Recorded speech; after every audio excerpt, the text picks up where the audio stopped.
Podcast Tênis Brasil com José Newton Dalcin. Se o piso sintético é hoje aquele que dá maior equilíbrio ao circuito, e se o saibro certamente é aquele que mais exige do físico e da cabeça da concentração, a grama é de longe a fase mais desafiadora do tênis profissional de hoje. E por que isso? Porque, primeiro, quase não se joga na grama, uma temporada muito curta. Temos aí 3, 4 semanas no máximo de competição por ano e apenas 3 de preparação para o Wimbledon. 3 porque agora, né? Antes era mais apertado ainda, você tinha apenas 2 semanas de intervalo entre Roland Garros e o Grand Slam britânico da grama. Para se jogar na grama, você tem que estar geralmente muito agachado, que exige bastante do joelho.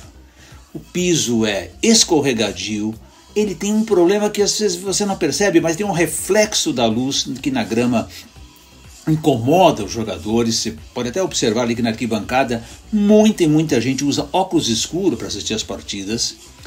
Existe obviamente o desvio da bola, e quanto mais você vai avançando no campeonato e as quadras estão mais desgastadas, isso acontece com maior frequência. Então você precisa, além de ter braço para compensar a bola, você precisa também saber superar a frustração de um ponto importante perdido porque a bola quicou de maneira errada, né? E por fim, uma coisa que também a gente não percebe muito daqui, e talvez na Inglaterra até não seja um grande drama pela temperatura média do verão britânico, mas a grama solta um calor, solta um vapor em cima do jogador, de quem está jogando, que vocês não imaginam. Não sei se algum de vocês já teve essa incrível oportunidade de jogar sobre uma grama natural, e você vai sentir bem isso, o quanto esse mormaço sobe da quadra. Quanto maior é o calor, obviamente sobe mais um mormaço do piso. Então é uma série de situações que o tenista precisa controlar, né? O tenista profissional, obviamente, ele tem muito treino, ele tem muita preparação, ele tem muito físico, mas são muitas variantes diferentes que ele precisa se adaptar e num curtíssimo espaço de tempo. Não é à toa que Novak Djokovic, de repente, aliás como o Borg também fazia, né, prefere nem disputar torneios preparatórios. Ele fica o tempo inteiro treinando na grama, escolhe bons parceiros, bons sparrings, disputa ali 1, 2 jogos de exibição um pouquinho antes de Wimbledon, mas prefere se dedicar totalmente ao preparo físico, adaptação ao piso, do que eventualmente ir partir para a competição e disputa de pontos e pressão de um campeonato ou outro, né? É exatamente como eu disse, o Borg fazia muito isso. O Borg não jogava nada de preparativo e ia direto para o Wimbledon, até porque muitas vezes ele nem tinha tempo, né, gente? Vamos lembrar aí que o Borg, por 3 vezes, ele ganhou o Roland Garros e 2 semanas depois ele ganhou o Wimbledon, né? Isso é uma coisa extraordinária naquela época, porque a diferença de pisos entre o saibro e a grama nessa década de 80 era muito maior do que é hoje, né? E é claro que o Wimbledon continua sendo o grande sonho da maioria dos tenistas, e eu acho que muito justamente em cima dessa questão do desafio, de como é difícil. Claro, tem a tradição excepcional de Wimbledon, aquela áurea tão diferente que tem quando você pisa no Wimbledon Club, mas também esse desafio de você ter sucesso na grama, né? Alguns jogadores é mais fácil uma adaptação ao estilo agressivo, porque tem um bom saque, porque tem um bom slice, porque sabe e gosta de ir para a rede. Para outros essa adaptação é muito mais difícil, porque é um jogador lá da base, que joga mais afastado da linha, que usa top spin. E vamos de novo aí falar do exemplo de Borg, de Nadal, né, que tinham que mudar tanto a sua característica de jogo para poder encarar a grama, né? Ficava muito mais fácil para um Federer, para um John McEnroe, para o próprio Djokovic, né, que soube aos poucos encontrar seus caminhos ali, né? Então o Wimbledon tem um peso gigantesco quando se pensa em grandes títulos no circuito, né? Você já ouviu, cansou de ouvir Nadal, Djokovic dizerem que o grande sonho de suas carreiras era ganhar o Wimbledon, né? Eles cresceram, garoto, sua carreira juvenil, com o grande sonho de ganhar o Wimbledon, né? E se você pega aí, por exemplo, Borg ganhou 6 vezes Roland Garros, mas pouca gente fala, olha, o ex-campeão de Roland Garros, Bjorn Borg. Não, as pessoas pensam direto no pentacampeão de Wimbledon, Bjorn Borg.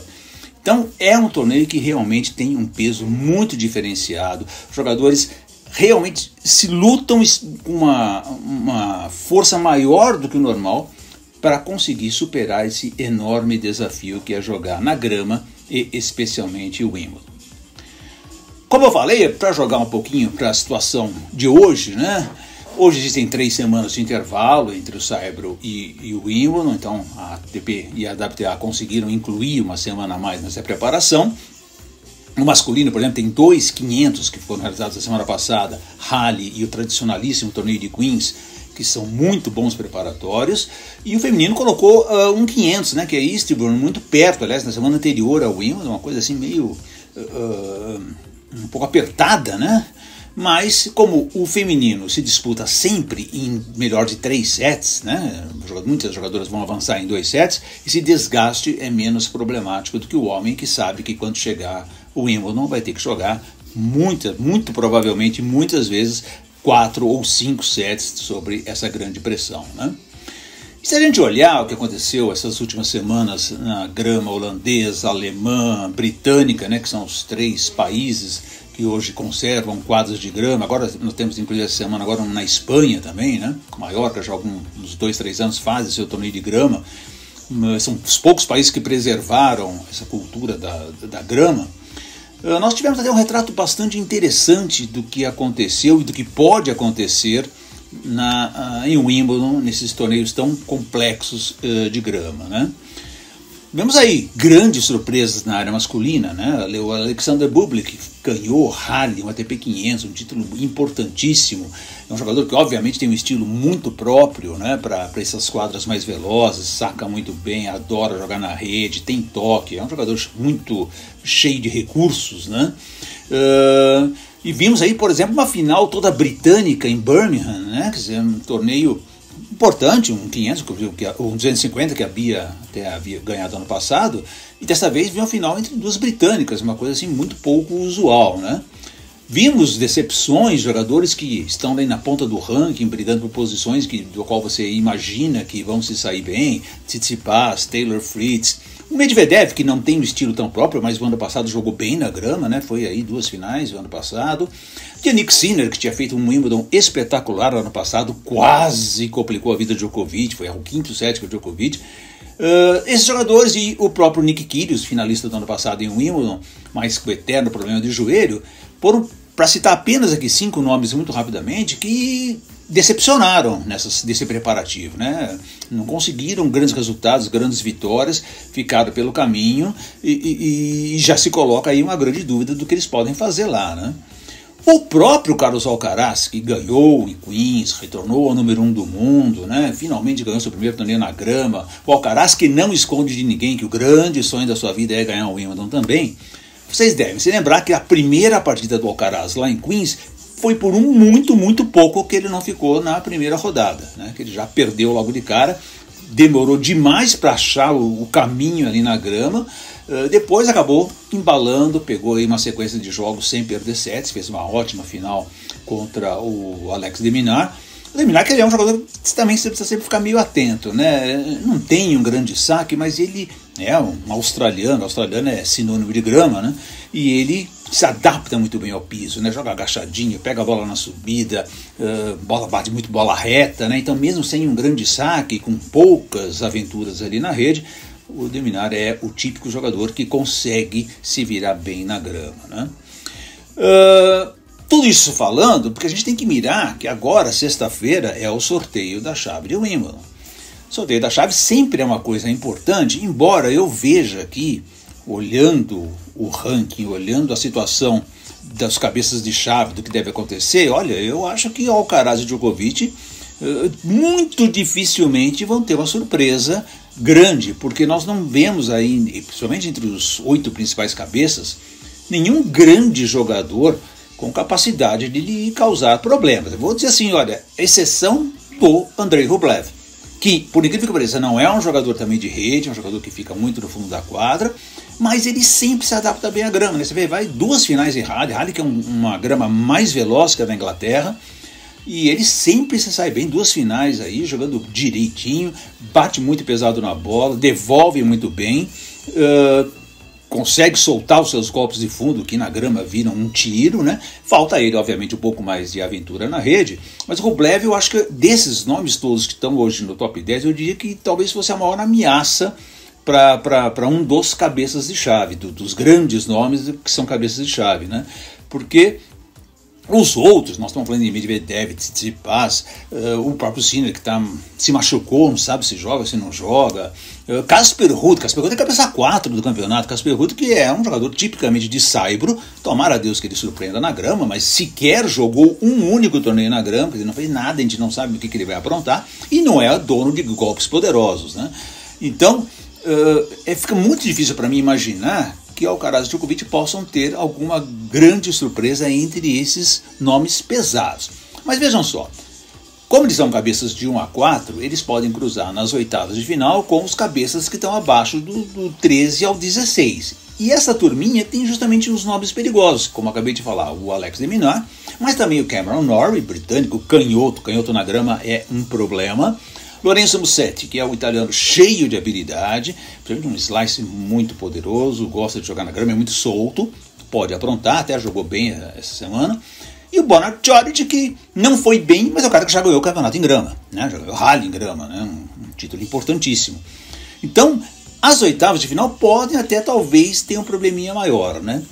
E se a gente recuar um pouquinho mais a terceira rodada, olhando justamente esse posicionamento dos cabeças de chave, os 4 primeiros cabeças podem cruzar com nomes do tipo Sebastián Korda, que graças a Deus voltou a jogar um belíssimo tênis, está se recuperando rapidamente, jogou muito bem, olha, o jogo com o Alcaraz foi um belíssimo jogo.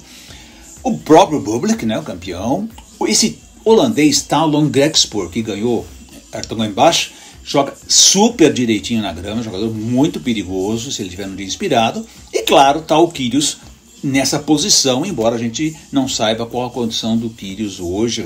De novo, ele operou o joelho, voltou a jogar, jogou uma partida e já abandonou o torneio seguinte porque disse que voltou a doer o joelho. Então o Kyrgios aí pode ser uma carta completamente fora do baralho, mas se ele estiver em forma é um jogador extremamente perigoso, né? E por falar em nomes perigosos, ainda falando sobre a chave masculina e o sorteio aí de sexta-feira, existem outros nomes aí com currículo, com qualidade, que vão estar completamente soltos nesse sorteio, né? Brian Shelton, que não tem histórico excepcional na grama, né? Jogou muito pouco na sua vida, que não é muito garoto na grama, mas é um extremo, exímio sacador, né? Enfrentar o Shelton na grama não deve ser nada divertido, né? Matteo Berrettini, que está, sabe lá Deus como está, né? Também não consegue embalar por questões físicas, mas é um vice-campeão de Wimbledon, né? Um jogador que sabe se virar na grama. Temos Andy Murray, bicampeão de Wimbledon, né? Que também não está num grande momento, ganhou 2 challenges na grama, depois foi para os torneios maiores, se deu muito mal, caindo logo numa primeira rodada, mas é respeitabilíssimo Andy Murray com torcida do lado e na grama que ele conhece tão bem, né? E tivemos aí 2 surpresas francesas aí, surpresas não pela idade nem pelo currículo que são excepcionais, mas porque neste estágio da carreira estão jogando muito bem, que é o Adrian Manarino, canhoto, aquele típico jogador que joga dentro da quadra, pega a bolinha na subida, joga com uma tensão de raquete muito baixa, ele usa muito peso da bola do adversário. O Manarino é um jogador extremamente perigoso nessas condições. E o veteraníssimo Richard Gasquet, que já foi semifinalista em Wimbledon, se lembra, e que é um jogador que, embora tenha uma direita muito fraca, até o forehand dele melhorou, viu gente? Não sei se vocês viram frequentemente os jogos do Gasquet, mas ele conseguiu melhorar o forehand dele. Mas é um ponto frágil no jogo e tal. Porém, ele sempre se deu bem na grama, principalmente porque ele saca muito bem e tem aquela esquerda maravilhosa que ele pode variar tanto com slice como bola batida e sabe para frente, né? O Gasquet é um jogador que se impõe, né? Então são nomes perigosos para você enfrentar ali numa primeira ou numa segunda rodada. Acho que nenhum cabeça de chave gostaria de cruzar com esses jogadores aí tão cedo no campeonato. Olhando a chave feminina, obviamente nós temos que focar e olhar para Beatriz Haddad Maia, que, pelo ranking deste momento, ela será a cabeça 13. Por que ser cabeça 13 não é um grande negócio num sorteio de chave de Grand Slam? Porque, segundo a regra do sorteio de chave, nas oitavas de final ela pode pegar as cabeças de 1 a 4. E aí nós estamos falando em Iga Świątek, Aryna Sabalenka, Elena Rybakina, atual campeã, e Jessica Pegula, jogadoras de enorme gabarito e numa quadra de grama podem dar muito e enorme trabalho, né? Então, talvez se a Bia conseguisse aí, de repente há uma dúvida sobre se a Kudermetova vai estar em condições de jogar, então a Bia poderia subir para a cabeça 12 e aí ela se livra desse grupo, pega de 5 a 8, que aí fica um pouco melhor, né? Pegaria uma Gauff, uma Garcia, uma Sakkari, ficaria bem mais interessante para ela, né? E também alerto para nomes perigosos que podem estar soltos na chave feminina, né? Jogadoras principalmente que têm um jogo agressivo, sacam bem e se jogam muito na base da confiança no seu poder, né? A Camila Giorgi, a italiana, que joga um tênis extremamente agressivo. A veterana mãe Tatiana Maria, que ano passado fez um excelente torneio de Wimbledon, é outra que está solta na chave. E a Danielle Collins, né, que até pouco tempo atrás estava ali na ponta do ranking, deu essa queda toda, mas é uma jogadora que tem que ser respeitada quando você pensa numa quadra um pouco mais veloz, né? Então, fica aí um ambiente, uma expectativa muito interessante para o sorteio da chave, que está marcada sexta-feira. O Wimbledon hoje é o único grande slam que sorteia a chave na sexta-feira. Todos os outros slam, Austrália, Roland Garros e West Open, estão fazendo esse sorteio na quinta, né? Mas tradição é tradição, temos que respeitar isso. E o Wimbledon então soltará suas chaves na sexta-feira e provavelmente no sábado a gente já conheça aí quem começa a jogar segunda-feira no All England Club. Para encerrar esse meu podcast especial da grama, separei aqui uma coisa bem curiosa, não sei se você em casa vai gostar tanto quanto eu achei interessante. Mas quando eu tive a última vez em Londres, eu visitei uma livraria que fica bem pertinho de Wimbledon. Quando você desce da estação de metrô, você está perto dessa livraria quando você vai em direção ao England Club. E nessa livraria eu comprei um facsímile, obviamente não é o original, do primeiro livro de regras feitos quando o Major Wingfield patenteou o jogo de tênis em 1873.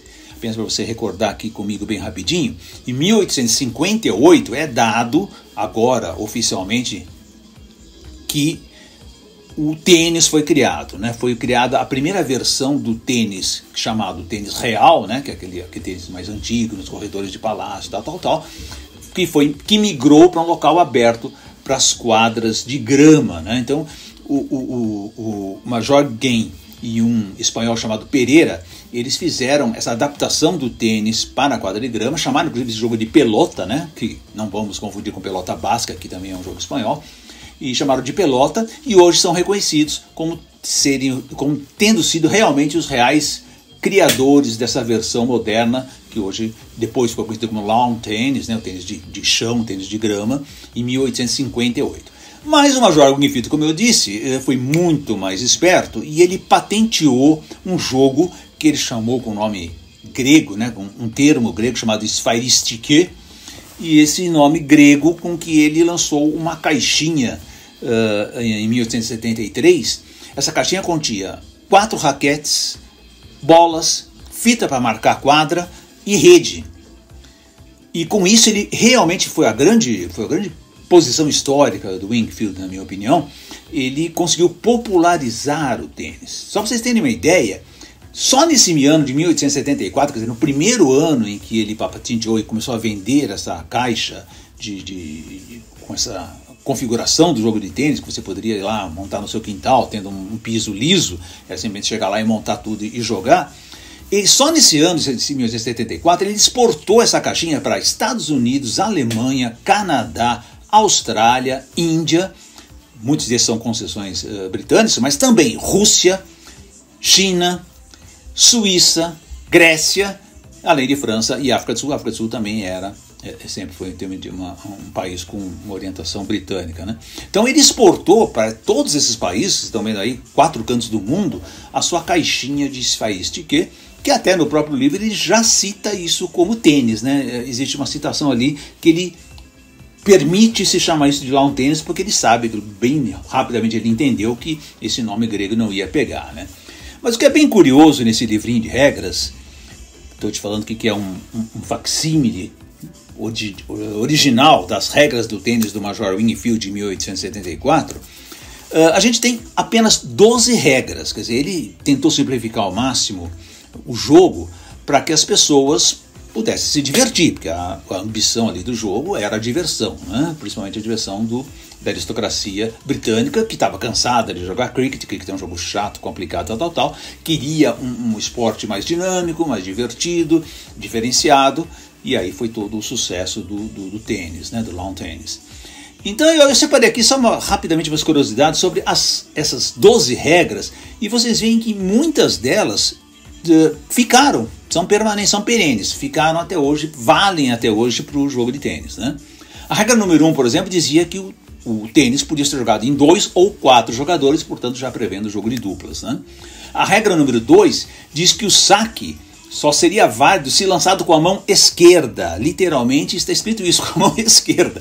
Excluíram aí os canhotos, né? Muito engraçado. E diz uma coisa bem interessante. O devolvedor, ele perde o ponto se ele não conseguir rebater o lançamento do saque, né? Ou se ele rebater como voleio, ou seja, ele pegar no alto a bola lançada. Por isso, e vocês sabem que isso permanece na regra do tênis. Você não pode devolver um saque de voleio sem que a bola tenha quicado no chão. Então, veja aí, ó, 1874 essa regra permaneceu. E, aliás, o ponto desse jogo, nesse período, o Wingfield chamou de ace, né? Então, cada ponto que o tenista ou a dupla conseguia era chamado um ace. E a regra número 3 justamente fala disso. Se disputavam 15 aces, ou 15 pontos, para definir quem ganhou o jogo. Mas, na regra 4, já explica. Só o tenista que saca, só a dupla ou o tenista que saca é que pode fazer o ponto, como era antigamente, vocês lembram, o voleibol, né? O vôlei só quem sacava é que podia marcar o ponto, senão a vantagem mudava de lado e o outro iria sacar, né? E justamente na regra 5 ele diz, a troca de lado ao final de cada ponto. Então vocês veem que também é uma regra que obviamente não é mais a cada ponto, é ao final de cada games ímpares, mas você vê que essa troca de lado que é feita justamente para que você tenha igualdade, ainda mais numa quadra de grama em que tem tanto desvio, como eu expliquei aí lá no comecinho, então já era prevista a troca de lado para ter o total equilíbrio na partida, né? Regra 6, olha que interessante, na regra 6 o Wingfield já determina 2 tentativas para o saque, né? Muita gente pergunta ainda até hoje para mim por que se criou essa ideia das tentativas de saque. E ninguém tem essa resposta, ninguém sabe de onde isso foi tirado, mas é muito provavelmente que isso tenha vindo lá do tênis real, daquela origem bem antiga, século XV, século XVI, do tênis jogado nos castelos, porque o saque não valia absolutamente nada, o saque era pôr a bola em jogo, então não havia problema de você errar o saque tal, então se dava mais de uma tentativa para se colocar a bola em jogo, né? Mas vocês veem então que a regra 6 já valia em 1874. A regra 7 diz que o sacador, se ele errar o lado, ele tinha que sacar, como é hoje, cruzado no quadradinho do oponente oposto. Mas se ele errar o lado, o devolvedor do outro lado, aí nós estamos pensando obviamente no jogo de duplas, ele tem que continuar o ponto, ele não pode se interromper, ele não perde o ponto. O devolvedor que estiver do outro lado, ele tem que continuar o lance, né? A regra 8, olha que coisa, já estabelece o let. O que é o let? A bola toca na fita e tem que voltar. Só que essa regra já dizia lá claramente que ela só vale para o saque. Se ela acontecer o toque na rede, o desvio na fita da rede, durante o ponto vale. Só apenas para o saque é que o saque voltaria. Então vejam como é antiga essa regra. Regra número 9, não permitia que a bola passasse por fora do poste lateral. Naquela época era uma coisa muito mais simples, né? Eram marcações muito simples, não era um poste como a gente pensa nele hoje, mas você também não podia jogar por fora da quadra para fazer o ponto. Regra número 10, olha que coisa doida, se o tenista furar o lance, ele perde o ponto, ou seja, você tentou e não conseguiu, você perderia o ponto, que a gente parece óbvio hoje, mas ele colocou lá no regulamento. Regra número 11, a bola não pode ser rebatida 2 vezes, ou seja, um jogador bate e o outro tenta também, né? Um lance de vôlei, né? E ela, olha isso que vale até hoje, ela não pode tocar no tenista. Então a bola não podia tocar em nenhuma parte do corpo do tenista, e vocês sabem que essa regra permanece até hoje. E por fim, a regra 12, o centro da rede é mais baixo. Embora nessa medida na época o Wingfield colocou ela bem maior do que ela é hoje, que os 91 centímetros de hoje. Também muita gente me pergunta por que o centro da rede é mais baixo, né? Da onde se tirou essa ideia que o centro da rede tem que ser mais baixo? Não há uma explicação também muito unânime, mas o que se aceita é que lá no tênis real, como você pendurava a rede em duas posições, em dois extremos, o peso da rede fazia com que ela baixasse ao centro. Então ela ficava curvada e no centro ela ficava mais baixa que nas laterais. Então o tênis de quadra teria tirado essa ideia aí, né? Por fim, só como curiosidade, o Wingfield falava num sistema de handicaps. Handicaps, quando você dá uma vantagem lá, tal, você é melhor que o outro, você dá uma vantagem para ele. E o Wingfield então sugeriu, né, no livro dele, era uma sugestão, não era uma regra, que ao invés de você dar ponto para o adversário, tal, a forma de você equilibrar o jogo era você jogar sempre a bola ao centro para facilitar que o seu adversário, que é mais fraquinho que você, rebatesse e devolvesse a bola, né? Então havia ali um sistema de handicap que o Wingfield imaginou. Recordando para vocês que, na verdade, todas essas regras aí, elas foram totalmente revistas. Em 1874, logo depois, houve uma reunião em Marylebone Cricket Club, e esse clube, que é um clube de cricket, na verdade, que tinha adotado o tênis, unificou, de certa forma, as regras, né? Foi quando eles determinaram algum padrão, porque havia uma confusão muito grande. Mas foi finalmente o Wimbledon, em 1877, para disputar seu primeiro torneio, que era um torneio para arrecadar fundos lá para consertar o roedor de grama, né? O aparador de grama. O 1877, o Wimbledon, ele oficializa as regras, ele institui determinadas regras, e a principal delas é o formato da quadra. O Wingfield sempre imaginou uma quadra em forma de ampulheta, né? Ou seja, as extremidades maiores que o centro, e o Wimbledon, o Wimbledon Club, decide que ela vai ser retangular como ela é hoje, né? E também em 1887 o Wimbledon oficializa essa contagem, que todo mundo considera maluca e ininteligível, 15, 30, 45, que virou 40 na linguagem popular, e game. Então isso também foi determinado por Wimbledon em 1977. Olha só, para você ter uma ideia de como essa contagem é antiga e que ninguém tem ideia de quem é que pensou nisso, a primeira citação, esse formato de contagem, é de 1425 num poema. 1425 já se falava em 15, 30, 45 e game, né, e ponto para dividir a contagem. Bem, são algumas curiosidades para vocês, só para lembrar também o quali, que hoje está em andamento lá em Wimbledon. Ele foi instituído em 1925, e uma coisa curiosa, nessa época, até, aliás, 1966, então foi um bom tempo e bem recente aqui, haviam dois quadros, na verdade, um era jogado no norte da Inglaterra e outro no sul, que era para facilitar o deslocamento dos jogadores participantes. O tênis era amador, não tinha aquelas despesas, e só em 1966 ele passou a ser disputado naquele clube anexo ao Wimbledon ali em Roehampton, que sempre foi utilizado como quadro. O Wimbledon já comprou, mas agora sonha em pegar aquele campo de golfe ali, aquele parque, que é um campo de golfe ao lado de Wimbledon, para construir ali suas quadras, mais quadras de grama, e ali fazer o quali, então, dentro do próprio Wimbledon Club, né? É isso aí, minha gente. Espero que vocês tenham gostado de tantas histórias e tantas análises. O Wimbledon, portanto, começando. Vamos ficar de olho primeiro no sorteio da chave, agora sexta-feira, extremamente importante aí para o destino, principalmente dos que não tem tanta expectativa de título assim, e para nós um olho muito grande nas chances de Beatriz Haddad Maia. Obviamente, semana que vem eu volto aqui contando o que tiver importante de Wimbledon e também outros assuntos do circuito internacional. Um grande abraço a todos vocês e até o próximo podcast de Tênis Brasil. Este foi o podcast Tênis Brasil com José Newton Dalcin.